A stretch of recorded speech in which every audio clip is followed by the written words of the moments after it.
Ladies and gentlemen, welcome back to the Growth House Podcast. I'm here with Matt Proud. Matt, what's up, What's man? happening, everyone? So, Matt, I'm pretty sure we met at an Arizona Entrepreneurs event. Was that correct? I believe so. I believe so. It only makes Yeah, sense, it's probably been a few years now, at least, I would say.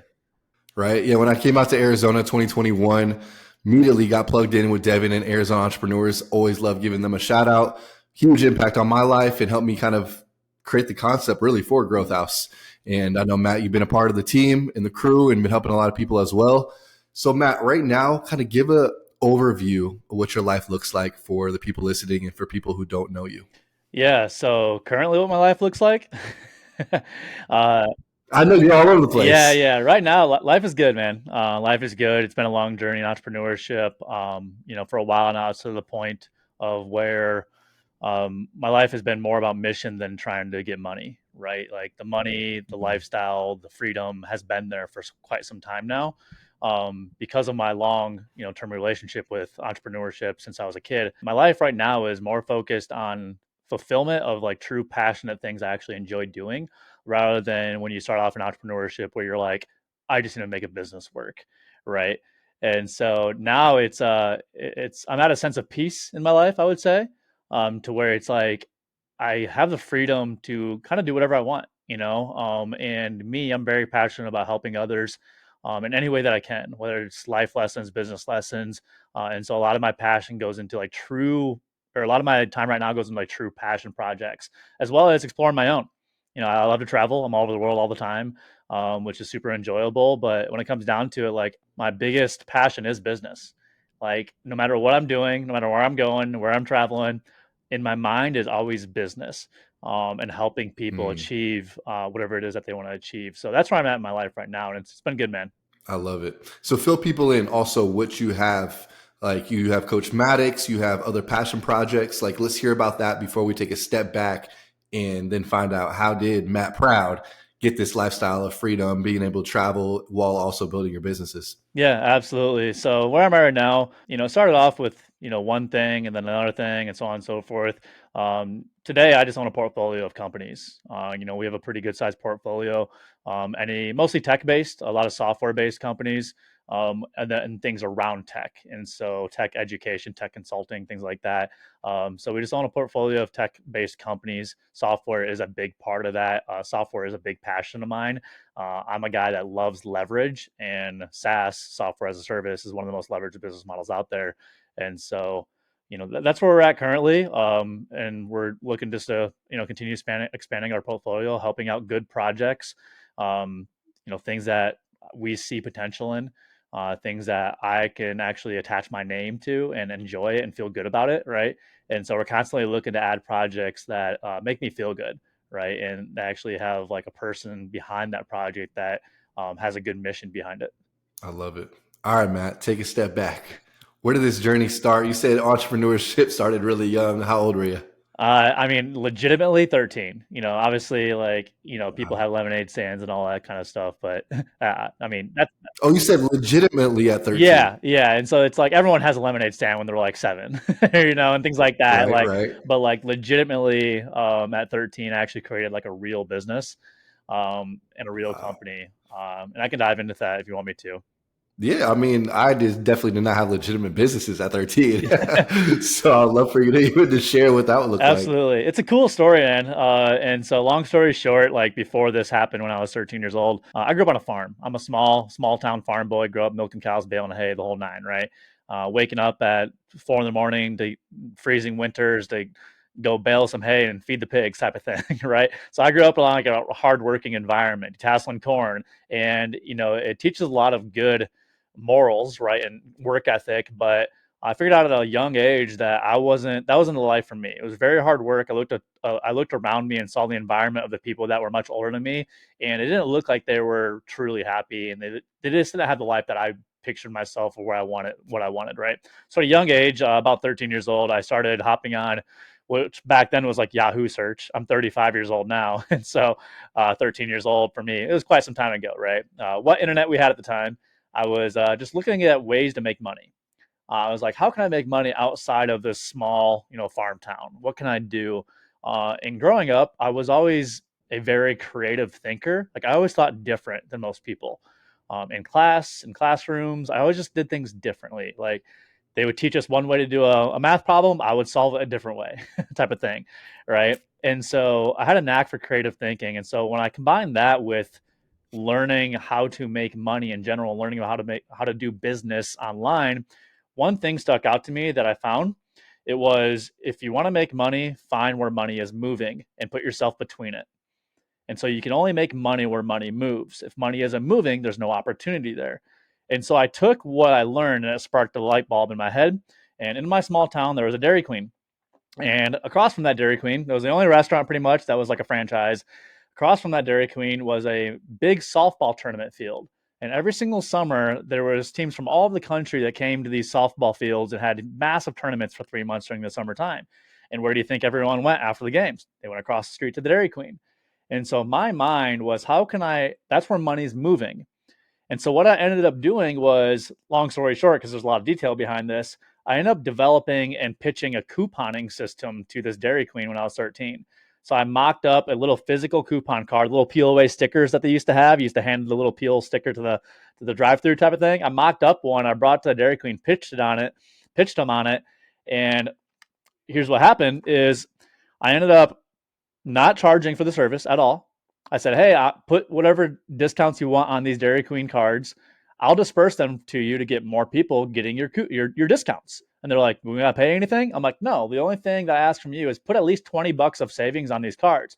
They're like, why? I was like, because I'm going to sell them for 10 bucks a pop. And then they're going to get $20 of savings and people are going to continuously come back and they're going to order more food, the whole nine, whatever it may be.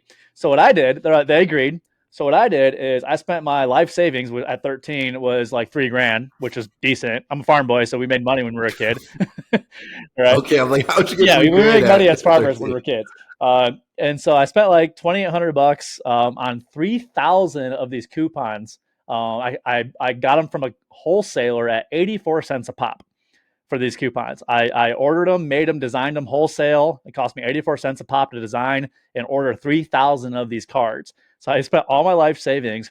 And then what I did was I sold them at 10 bucks a pop. And so my cost to create a card is 84 cents. I sold them at 10 bucks a pop. And I could do that because people are getting $20 of savings and they plan to go to that Dairy Queen all summer long because they spent all summer there at these softball tournaments.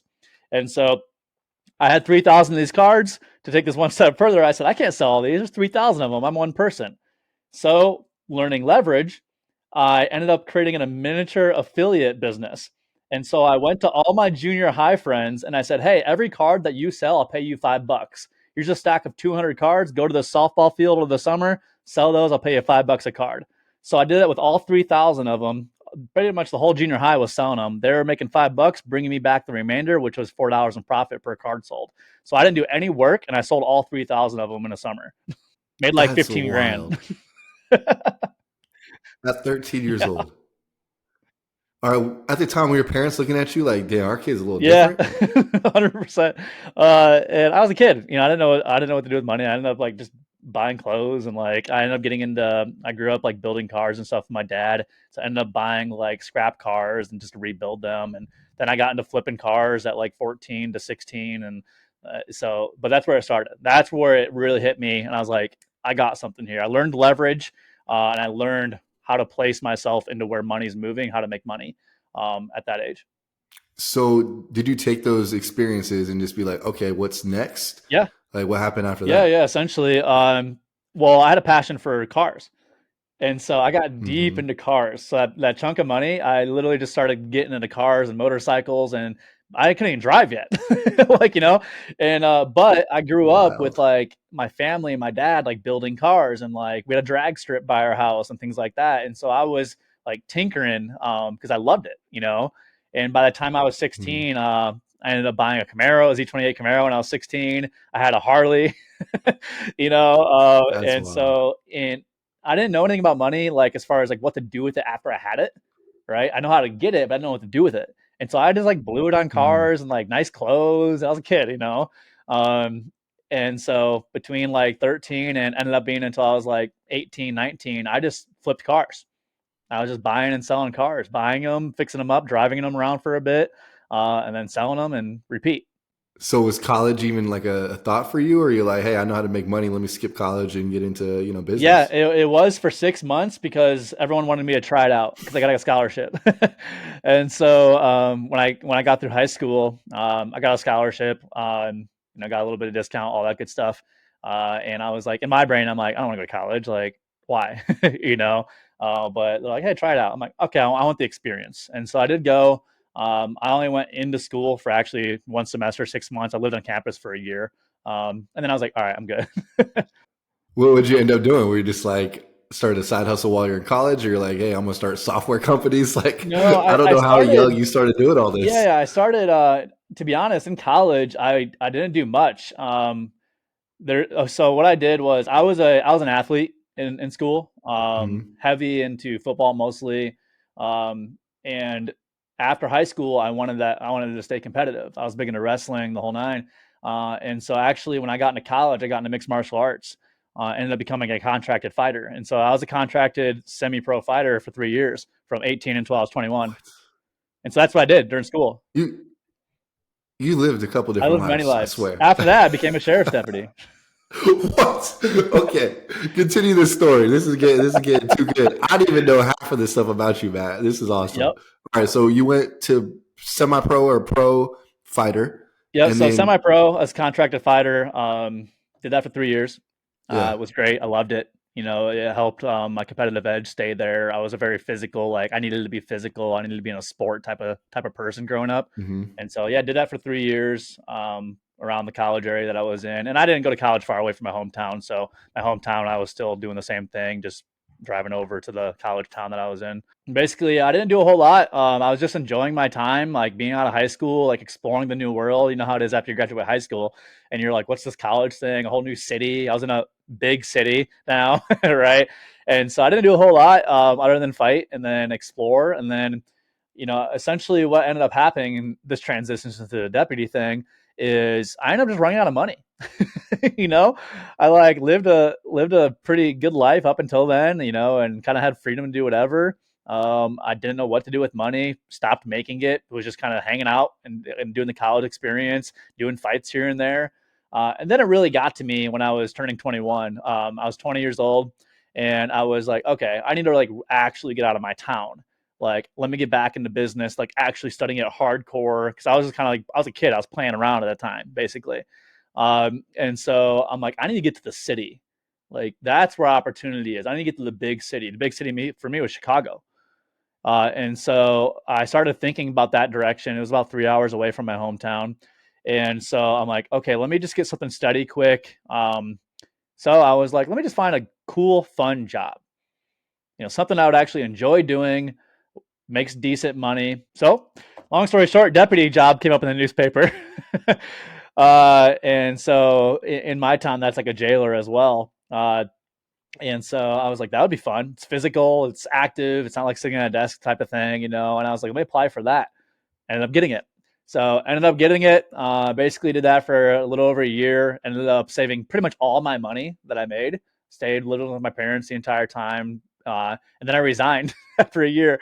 So I resigned with a good chunk of change, which allowed me to basically just really take a step back and figure out what I wanted to do. and how And old were you at so this point? 21, 22, 21. almost Okay. 22. Yep. So I Okay. started being a deputy the day on my 21st birthday, actually, 4 a.m. Wow. And then once you resigned, then what happened? Did you stay in the small town? Because here's a I did quote for a that kind little of bit. Yep. changed. Here's a quote that changed my life, and this is why I even moved to Arizona. It was on Twitter. That's the source of all truth, right? Yep. So it said, "Life hack: move out of your hometown in your 20s." And I was like, you know what? My environment, my association, not really growing at all, and no one's really pushing me. Like I want to have friends who are entrepreneurs and want to do bigger things out of life. I love my friends to death, but I just knew it was time to take that Mm-hmm. next step, and that's why I moved to Arizona. So did you have that? Like, how did you even get to 100%. Phoenix? Yeah, walk me through Yeah. that. Oh yeah. No. How I got to Arizona. That's a cool story too. Was So that even like 10 years later? Like you probably did eight different side missions before that. yeah. No. Absolutely. And so um, after I resigned, had a little chunk of change saved up. Um, I kind of just sat back and like studied. I did a lot of Mm. studying during about another year and a half. Didn't get in a whole lot into business. I got into network marketing for a little bit. It was a good like side thing. Did well actually in network Which one? marketing. Which one? We all Vima. were in some Everyone's Eva. Vima Okay. out Yeah. here in Yeah. Yeah. Arizona. So Okay. did that. A lot of my friends came from that as well. Still to this day, which is really cool to see. But for me, it was a good option. Like I knew how to sell. It was funny too because I applied like systems knowledge to like network marketing. That's how I did well. So I did well in network marketing. Made enough to make a decent living for a little bit. It was up and down. You know how network marketing is. You know, it's kind of like your start to entrepreneurship and made a little bit here and there. Lost a lot. You know, became broke. Made a big chunk here. Like you know, all over the place. And ended up getting me by, you know, scraping by at the end of it, whatever. And then how I got to Arizona, a little bit before that, I started getting some clients in marketing to build out like to consult on infrastructure type of things. So I started doing that when I was out in Chicago, got really good at it. And then my roommate at the time was Zach Babyars in Chicago. And so he went to ASU before I knew him. He's from Illinois, went to ASU before I knew him. We got in business together. We had a house in Chicago together, and then our lease was up in like 8 days. We kind of forgot that it was coming up in like 8 days. And he's like, we don't got very long to decide if we're moving out or not. And he's like, I want to move back to Arizona. And I was like, I've never been there. I have no idea what's there. I thought it was like the Sahara Desert. I had no clue. But I'll do anything. I'm super spontaneous, like whatever. Like you said, like just be spontaneous, move out of your hometown, jump, right? I lived in Illinois/Iowa my whole life. I was like, I need to get out, right? And so, long story short, we decided that night we're gonna move to Arizona in like a week, week and a half. Ended up getting online and signing a lease And online, what year was this? 2013. So this is before Arizona and Phoenix was really Phoenix. Like this is Yeah, probably while it was still coming up. yep. Yeah, I've been here for about 10 years. So last minute decision, pretty much moved out to Arizona, no plan, took one car, a few bags, that's it. Got out here, yeah, 10 years ago, a little over 10 years ago now. And then a lot took off from there. Once I got in a new environment and it really, you know, got my creative juices flowing, I met a lot of new people. That's when business started picking back up again. And Touch on that piece. Touch on environment and association. I believe in it so much. Yeah, 100%. obviously, anyone can make it from really anywhere, but it is so much easier when you have a great environment that can push you and challenge you and support you, and Mhm. also an association as well with great people. So, talk to me about the importance of that and how that helped you kind of start taking off, like you said. Yeah, absolutely. And so for me, it kind of forces you to think differently because you don't have your comforts around you, right? Like you have no comforts around you. I've never been here before. Like I don't know anything about anything, right? And so it really forces you to think about things a little bit more deeply and not just be chilling, right? And so you start to think about a lot of different things. And also I've found just, you know, and I've been everywhere, you know, around the world now, but it's like, I found such just a good collaborative, I actually care about you type of community out here in like Phoenix Scottsdale area. And on top of it being a successful area in general. And so out here in the Scottsdale, Phoenix, Tempe, you know, East Valley area, there's a lot of money moving, right? There's money moving around all over the place. And so me remembering that concept of place yourself where money moves worked out really well here because there's a lot of money moving around. So that combined with just being around a lot of people who had similar mindsets and results and just, you know, a lot to look forward to helps you with your personal beliefs. I found like the Midwest being a little bit more corporate structure rather than like free thinkers, right? The West Coast is more free thinkers, East Coast is more corporate. And that really, I can relate to that. And that's how I was. I was a really creative, Mhm. free thinker, and like there's a lot of people out here successful with that same type of mindset. And so it helped me just like reconfirm my paths, I think. I love that. And you mentioned you came out to Arizona. Money's moving, right? There's old money, but then also new money out here. It's kind of a combination. And Mm. so you're seeing this money moving, and I'm guessing you're like, all right, I got to put myself in the middle of this money. So Yep. did you? Is that when you start one of your like software companies? Was when you were seeing this money start moving out here in Arizona? Not right away. I was in systems infrastructure, and so I was building out solutions for people on their existing platforms. I was doing that for quite some time, as well as like working directly with companies that had a lot of physical marketing campaign, turning that into digital. So basically, like physical advertising, and how do we get that physical attention into the digital space, right? Hmm. I did that for a long time as well, and so I learned a lot about structure of large companies for about 4 years, working with a lot of like big like Fortune 100 companies and things like that, diving deep into like how they market, right? How do they do what they're doing at that large of a scale? And I learned a lot during that time. And then about 6 years ago or so, I started getting a lot more techie, like as in like tech development, rather than I was techie before, but I was doing it on other people's platforms, right? And so about 6 years ago, I kind of took it up a notch, and started really getting into like custom infrastructure for companies, higher level consulting for companies on system processes, things like that. And then 4 or 5 years ago was when I started getting into like actually developing software itself, to where it's like now I'm the one creating the actual processes based off of the knowledge that I learned from these large companies, and seeing their hiccups and their roadblocks and their challenges that they were having, and keeping that in mind when developing my own solutions. Let me ask you this: when it comes to systems, and when you're doing some consulting on that, what were like the main things that you keep on seeing over and over again? And you're like, oh my gosh, this again? Yes, I can help you. And it was kind of an easy fix, but everyone was doing the same thing. I'm sure you saw these, reoccurring. Nurturing every time. Pe- Nurturing. People's nurturing processes are weak. That's always the number one thing. That's the easiest thing to fix. No, and I have a process to essentially diagnose and audit like an entire company infrastructure. But the easiest thing that I see to increase your rev, um, and what's missing is just proper nurturing. When a lead comes into however you're collecting it, wherever you're getting the eyeball, what's happening after that to convert them into a sale, and mostly what's happening automatically. That's a big part of it. There should be a Hmm. lot of automated processes to take that lead and move them to the next step in your sales process. And that's where I see most people lacking, and it's one of the easiest things to fix. Okay, we always love some good little tactical advice. And since we got you on here, once someone gets a lead, what are like two or three things that you can give us as tips? Maybe we have to do it manual. Maybe we don't have a huge, email list or whatever. But what are two or three things that someone can for sure do to nurture and, eventually convert that lead to a sale? Yeah, absolutely. The number one thing that I recommend everyone do, because this is the easiest thing to fix and not a lot of people have it, extend how long your email sequence is. That's it. Like people don't build out enough email sequences that are automated from that first conversion point. Like I'll go into companies and they'll have a confirmation email. That's it. I'm like, where's the rest?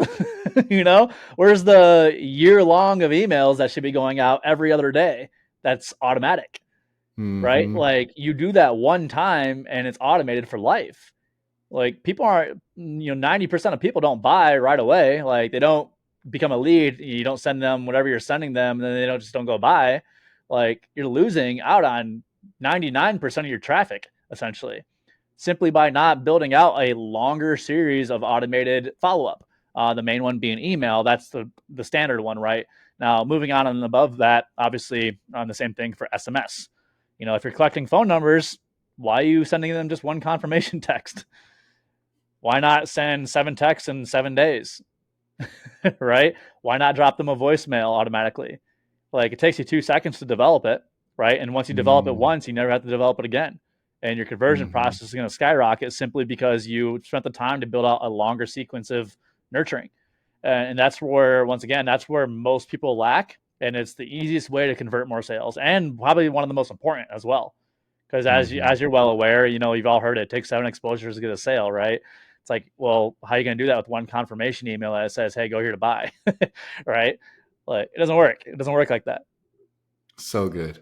So staying on this kind of topic, when it comes down to it, because this is something that I'm learning now. Like I don't have the background in marketing. I was corporate sales, jumped into entrepreneur, or really jumped into real estate as an investor, and then now I'm building Growth House as a community, online immersion, or mastermind events. And so I'm in this position right now where I'm like, I think I just learned about Mailchimp like a couple months ago. Like Mhm. I'm in the very beginning stages. So when it comes to an email list, what would be some, maybe tips that you would want to share with people on how to get a good email list and how to make it bigger, quicker? How to make it bigger, quicker. One, you have to find your content strategy, obviously, right? The more eyeballs, the more people are going to see your page. But I think the biggest thing there is the value you're providing on the other side of that brick wall. And so I call a lead page or lead form or wherever your caption leads a brick wall. If you're not providing enough value on the other side of that brick wall, no one's going to break through it.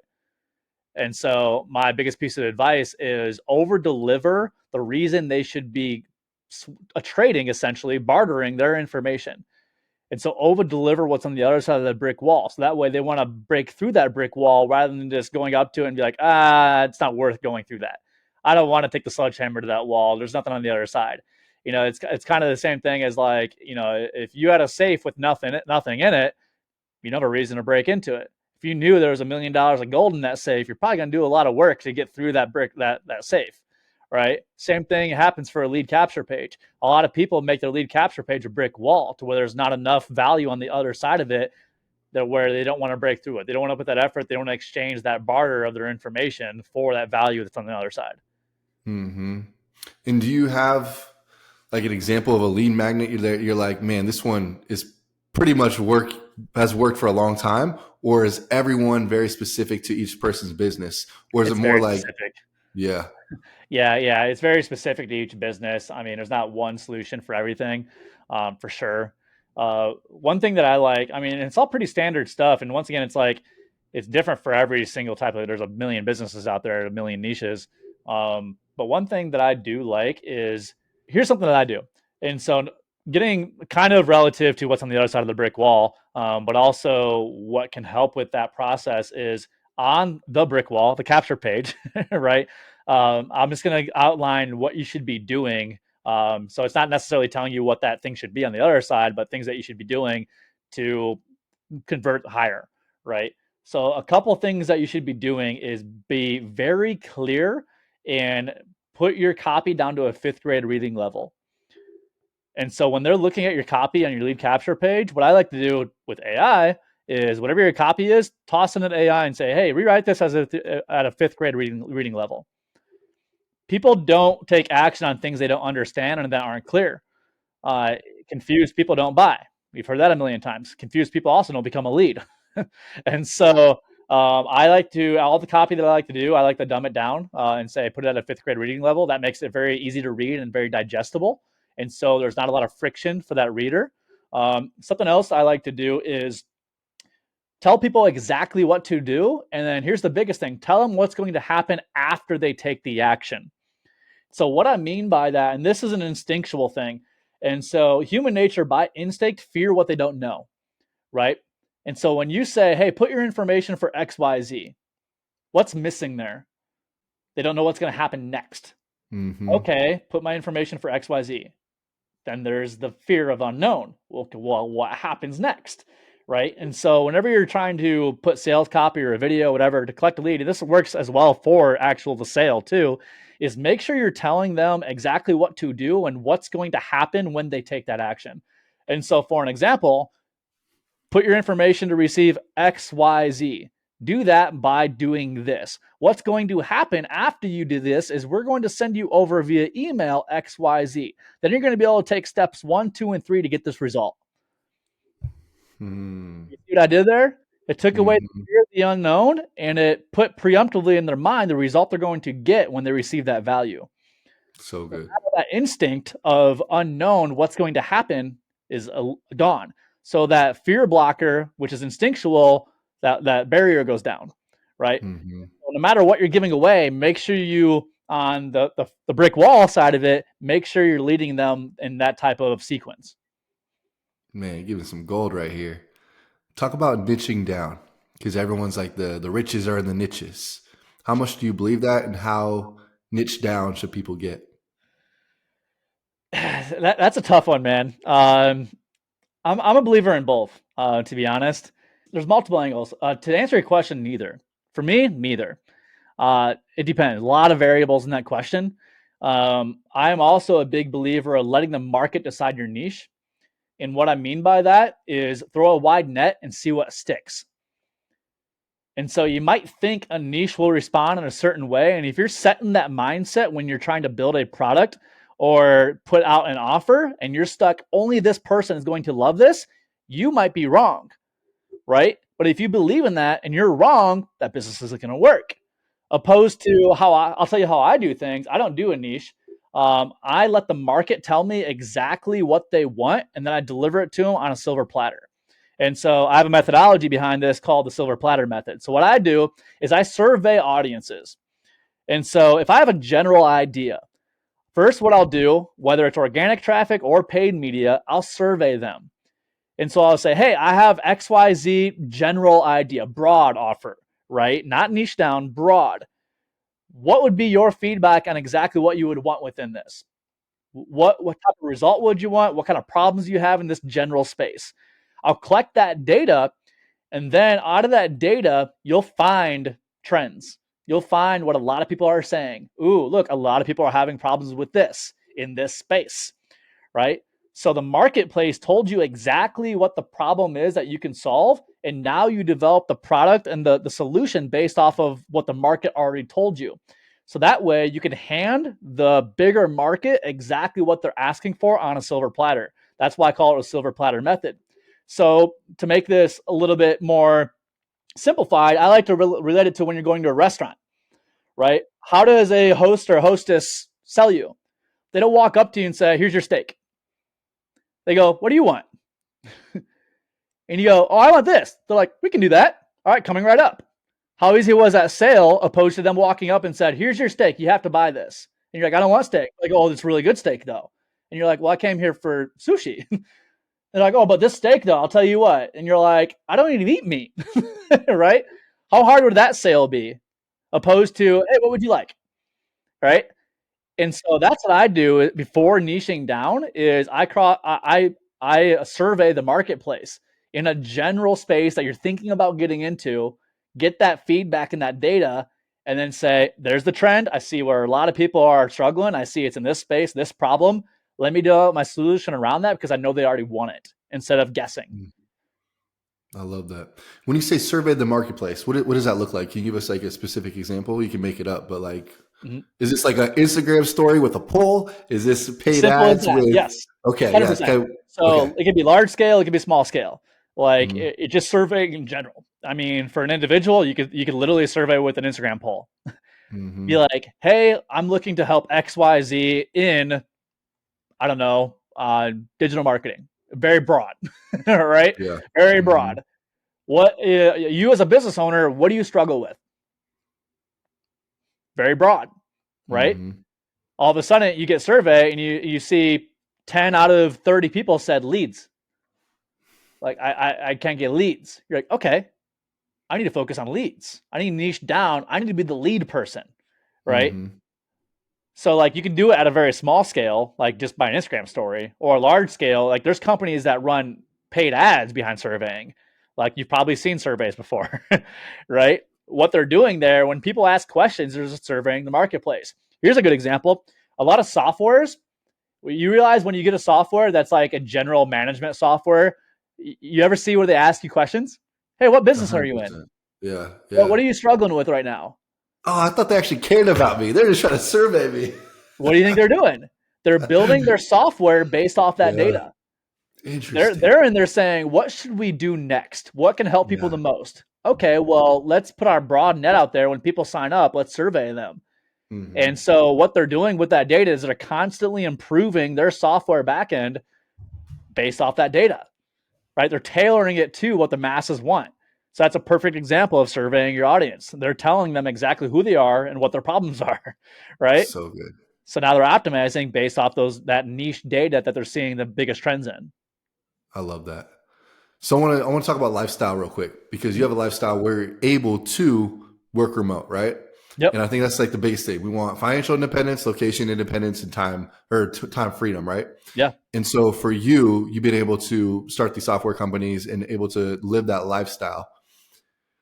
I guess the main thing is like a lot of people are like, how do I get there? And you work with a lot of coaches, you work with a lot of different people.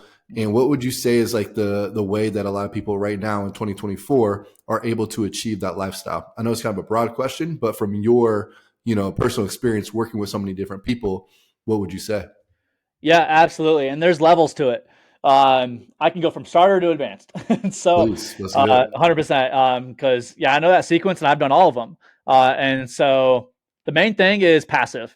you know, that passive sets you free. Like, Mm. obviously, there's a million different ways to make passive income. Like, you're in real estate, you understand. Like, but when I truly hit like passive income, it was about 6 years ago where I started getting passive. And that completely changed my life. I enjoyed Mm. what I do, like what I did, building like one-on-one projects and one-on-one consulting and all that. But like when I started getting passive income and it just kept on coming in every month, type of thing, that changed And the then game. And real quick, describe what that was. What'd you do? You built a software, you had affiliates. affiliate. What was that? Okay. Yep. And so that's what I recommend. So it's like beginner stages. You're looking to create something passive that's like super recurring. And I'll give you some tips on this as well. So affiliate marketing, that's pretty general. Here's a good strategy. This is what helped me a lot is look for trending softwares that are newer that have a good foundation and like have a good structure or like a good brand behind it. And if they have an affiliate program behind that software, educate on it for free. Educate, learn the software in and out, and then start educating publicly on it for free and tie that into that affiliate link that goes to that software. So what I mean by that, and here's the reason why, because if you're an affiliate of a software is recurring, it's a monthly subscription, almost every single one of them, right? And most of them pay out really good margins because software has really good margins. And so a lot of software companies will pay out 40%, recurring. So if the product's $100 a month, you're making $40 a month passively per referral, right? And so software referrals have a big margin. They're very sticky as well, and it's super easy to do a one-time sale and never have to touch it again. And you're making that money as long as that person's on their software. And it's super, super passive. So what I recommend doing is it doesn't have to be a new software, but like just a good software that you enjoy, you like, you see potential and growth in. A lot of people are starting to use it. Start educating on that software for free on your social channels, on YouTube, whatever it may be. So learn it in and out, and then educate how to use it. Hey, if you're looking to use, I don't know, ClickUp, right? Here's how inside of ClickUp you can build this, and this to better manage your team. Do a 5-minute tutorial on YouTube, on Instagram. Give that tutorial away. Make it into a lead capture page. Hey, I'm teaching you completely for free, no catch. I'm not selling you on anything because you're not. You're educating on a platform. You're teaching them the exact thing on that platform. And then you say, hey, if you want to build this out the exact way that I said, click below. Get the software.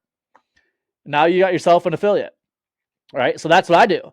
And so I learn software in and out, ones that I like, and I educate. I give away free education on it, right?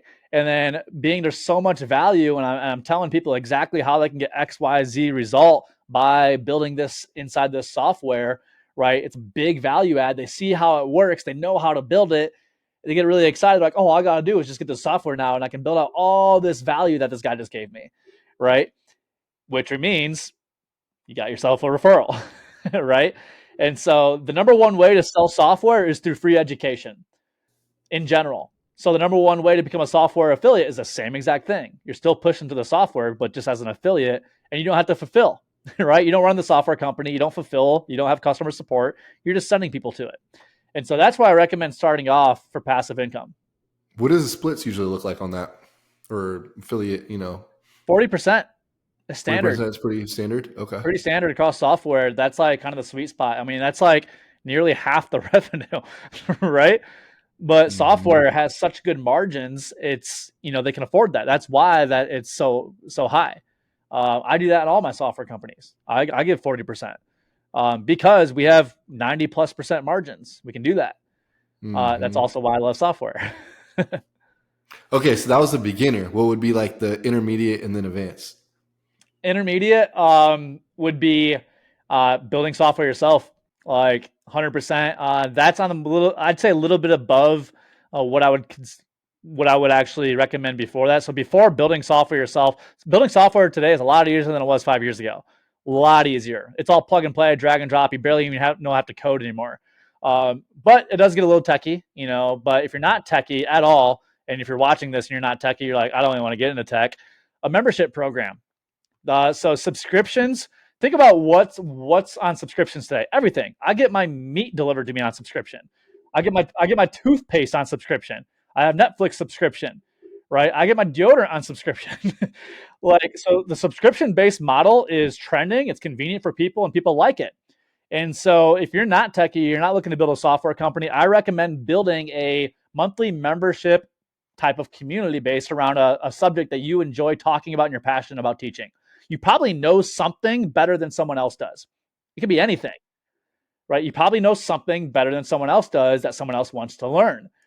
Build a membership community based off that, price it at $47 a month, right? Make it interactive, build a curriculum in there, host some live classes once a week, like a mastermind, right? Have a lower entry point, anywhere from $24 a month to $97 a month is recommendation, right? Think about if you're someone who's just getting an entrepreneurship and you got 20 members at $97 a month, you're now making $2,000 a month recurring every single month for those active members in your community, right? And so that's an easier way for people to get in that's not techie that I would recommend. Mm-hmm. We actually teach that as well. Mm. And then you say that would be the most advanced one, or that would be No, more that's so the like medium. intermediate? The most Okay. advanced is investments. Most advanced is investing in real estate, you know, obviously like hard money lending and all that kind of stuff, which that's a whole nother topic. So But I that's went like, straight to advanced, right out of corporate. yeah, you're right into it, you know, and then there's ways to get into real estate easy, you know, but it is a little bit more, you know, technical and a little bit more money or a little bit more grunt work to get it going, um, Hmm. over like building a membership community, right? Right. And so investing itself into obviously passive assets and things like that is like, you know, top level. For sure. And as we wrap up, a couple last questions. You mentioned right now investing. What is like the target, type of company you're looking for? What type of revenue? I'm guessing it's gonna be SaaS. So kind of like walk me through what you're looking for, so then people can be like, oh man, I know someone that I can connect you with. Yeah, absolutely. And so I like startups. Like I got plenty of stuff like under my belt to like, you know, that does me well. My passion is helping people with good ideas. And so it's like I like to invest my time, a lot of my time, because I want to work. I don't like just tossing money. I don't like tossing money into stuff. I don't want to do that. That's not what I do. I like investing time and actually my personal time into building. Right. That's what I love to do, and I love to work with people. And so I want people who have some structure, right? Starting off, I don't care how much they're making. Honestly, it could be brand new.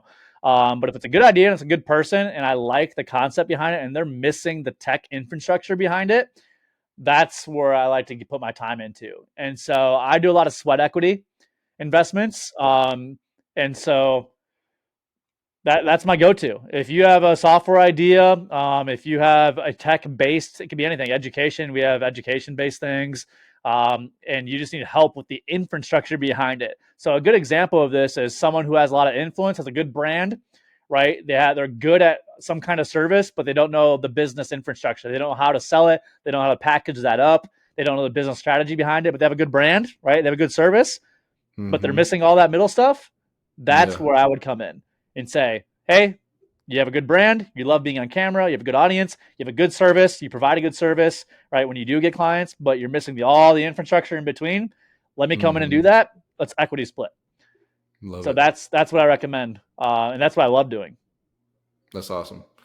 Talk to me about clarity. I feel like that's something that a lot of entrepreneurs or, aspiring entrepreneurs lack. And that's something that I've had trouble with the last couple of years, which I'm trying to figure out, okay, who is my community for? Do I want to launch the community? Do I just want to focus on the houses? And so I'm sure you've seen a lot of this in your, years helping entrepreneurs. So what would you say around clarity, and how have you seen people get clarity and like, figure out, okay, this is actually what I want to go for besides hopping around to different things? Yeah, absolutely. The hopping around thing's a problem for sure. It's a problem. People quit too early. Um, They always see people's like highlights, and think they got there overnight. You don't know someone until they're big, right? You don't Mm, know them when they're not big, right? Therefore, you haven't seen their process, right? And so it's like people just have this false perception that it should happen overnight, right? Like hmm something's just gonna blow up. Like that didn't happen for me. Like it happened for most people. There's a few that get lucky here and there, but it's like you can't become an expert at anything if you don't spend time doing it, right? And so it's like, as far as clarity, when you're in your 20s, I do recommend trying a lot of things. That's the thing. I do recommend, if you're not happy doing something, don't do it. Move on to the next. Like when you're in your 20s, I recommend just throwing everything at the wall and see what sticks. Move around a lot. You try a lot of different things, right? Because you're gonna ultimately find something that you like. I did that. I tried everything.